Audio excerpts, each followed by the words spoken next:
वालेकुम। आज हम सीखेंगे हरूफ़े तहज्जी की छोटी शक्लें और सादा पहचान। बच्चों को छोटी क्लास में हरूफ़े तहज्जी की छोटी अशकाल याद तो करवा देते हैं, लेकिन ये नहीं बताते कि ये जो छोटी अशकाल हैं जब दूसरे हरूफ के साथ मिलेंगी तो इनकी क्या पहचान है। आज हम सीखेंगे सादा पहचान। बे की छोटी शक्ल। अब देखें, बे की एक छोटी शक्ल ऐसे सिखा दी जाती है, लेकिन बे जब छोटी ए के साथ मिलेगा, बे जब जीम के साथ मिलेगा और बे जब वाव के साथ मिलेगा तो बे बड़ी ए के साथ मिलेगा, और जब बे ज़बर रे बर के साथ मिलेगा तो उनकी शक्लों की क्या पहचान है, बच्चों को वो भी याद करवानी चाहिए। जो बिल्कुल आसान और सादा अल्फाज में छोटे बच्चों की मदद के लिए जो मैं आज आप लोगों को बताने लगी हूँ, यहाँ आपने गौर से देखना है।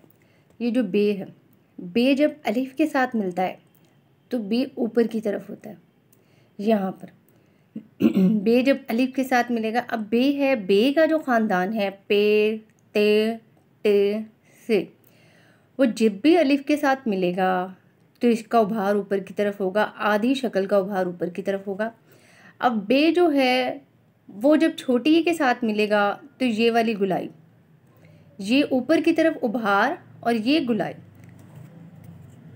अब यहाँ मेरे पास बे का सारा ख़ानदान है, जिसने अलिफ के साथ मिलना है बे अलिफ बा, पे अलिफ पा, ते अलिफ ता, टे अलिफ ट, से अलिफ सा।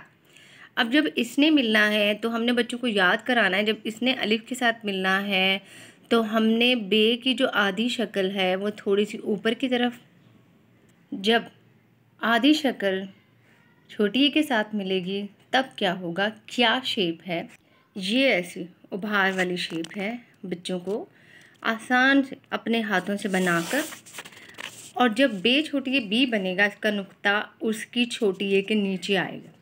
जब पे छोटी ए पी बनेगा, उसका नुक्ता भी पे छोटी ए पी यानी कि छोटी ए के पेट के नीचे आएगा।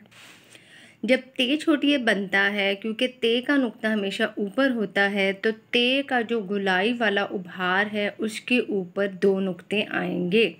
इसी तरह टे छोटी ए टी, इसी तरह से छोटी ए सी।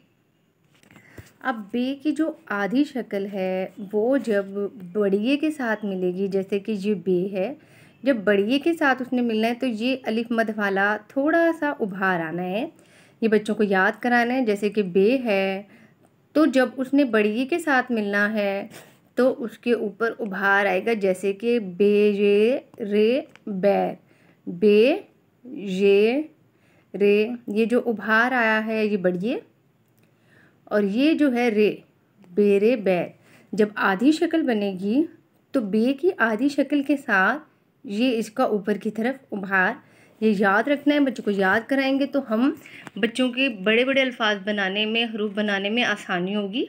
बे ने जब रे के साथ मिलना है, बे ज़बर रे बर, पे ज़बर रे पर, तो ये बे आधा जैसे कट जाता है, जैसे यहाँ पर है। जैसे अब ये बे है तो हमने बच्चों से ये कराना है कि यहाँ से आधा कट गया है।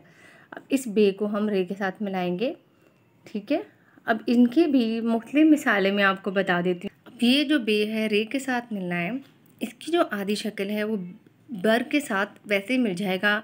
लेकिन देखने में बच्चे को ऐसा लगेगा बैर और बर एक जैसा, नहीं, लेकिन बैर में जो ये जो माइनर सा उभार है छोटा सा, ये बच्चे की निशानदेही करा देनी है। बैर के साथ जैसे पेड़ हो गया, पेड़ जब हम लिखते हैं तो तब भी उभार होता है, उसके दंदाने नहीं होते। ये बच्चों को समझाने की ज़रूरत है बार बार। जब हम इन्हें समझाते हैं तो छोटे बच्चे जब छोटी सी उम्र से जब सीखते हैं तब वो सही लिखते हैं। जब बच्चा पक्का हो जाएगा तो वो बिल्कुल भी सही नहीं लिखेगा। आगे की तरफ चलते हैं। बे जब भी जीम के साथ मिलेगा स्लांट होगा ऐसे, या जीम के साथ जब भी कोई हर्फ मिलेगा तो वो स्लांट होगा, टेढ़ा होगा ऐसे। इसकी मिसाल मैं आपको दिखाती हूँ। ये जो जीम चे हे का ख़ानदान है, ये जिसके साथ भी मिलता है ना, ये अपने आप को उनको भी मिलाकर स्लांट यानी टेढ़ी शक्ल इख्तियार कर लेता है। जैसे बे है तो बे ज़बर जिम बज, है हे ज़बर जिम हज, यहाँ से देखें टेढ़ा स्लांट। अब सीन है, सीन की आधी शक्ल, सीन ज़बर जिम सज। अब यहाँ से इसने भी ये टेढ़ा जीम के साथ मिलने के लिए टेढ़ा हो गया, यहाँ भी जीम के साथ मिलने के लिए स्लांट यानी टेढ़ा हो गया। अब बज, बे का नुक्ता नीचे, ये ऊपर नहीं है, बच्चे अक्सर ऊपर लिख देते तो नज बन जाएगा, बे का नुक्ता नीचे। अब ये इसके साथ मिलने के लिए यहाँ पर ये अपने साथ किसी को भी मिलाने के लिए उसको स्लांट रख लेगा। अब आगे हमारे पास जीम की आधी शक्ल है, ये देखें जीम की आधी शक्ल है, क्योंकि ये जीम है कि ख़ानदान ही ऐसा है कि इनके आगे वाला जो हिस्सा है वो स्लांट है। जब इनकी आधी शक्ल भी बनेगी ऐसे, और ये अपने साथ भी जब किसी को मिलाएंगे तो भी स्लांट यानी टेढ़ी शक्ल इख्तियार करेंगे। जीम अलिफ जा। अब है दाल। अब ये जो दाल है ये देखने में और रे देखने में एक जैसे लगते हैं, बच्चों को नहीं पता लगता कि दाल और रे की जो आधी अशकाल है, या फिर उनको जब लिखते हैं तो अब कुछ बच्चे इसको ऐसे पढ़ लेंगे बंद, क्योंकि ये रे की शक्ल लग रही है, लेकिन ये है बंद।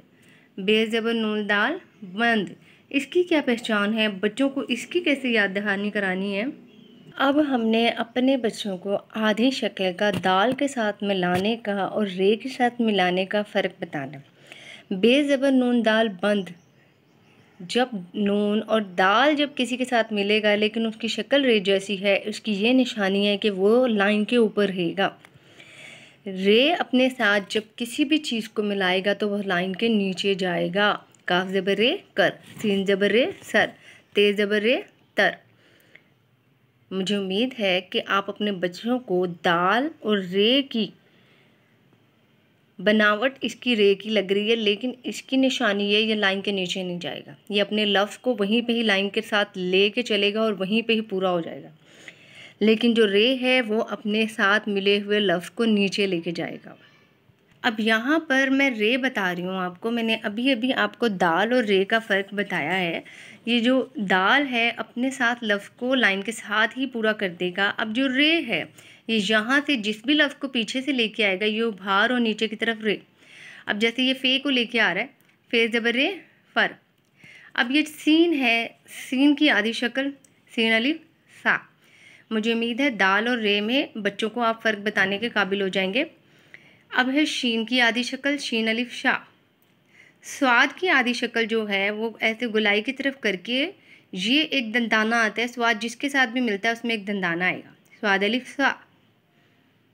मुझे उम्मीद है कि यहाँ पर आपको आधी शक्लों के साथ हम स्वाद तक अभी पहुँचे, अभी आगे हुरूफ तहज्जी रहती है, तो यहाँ तक आप अपने बच्चों को इनकी आधी शक्लों के साथ आप इनकी पहचान और इनकी बनावट अपने बच्चों को पहचान कराने में मेरी वीडियो आपके लिए मददगार साबित होगी। कमेंट्स में ज़रूर लिखिएगा।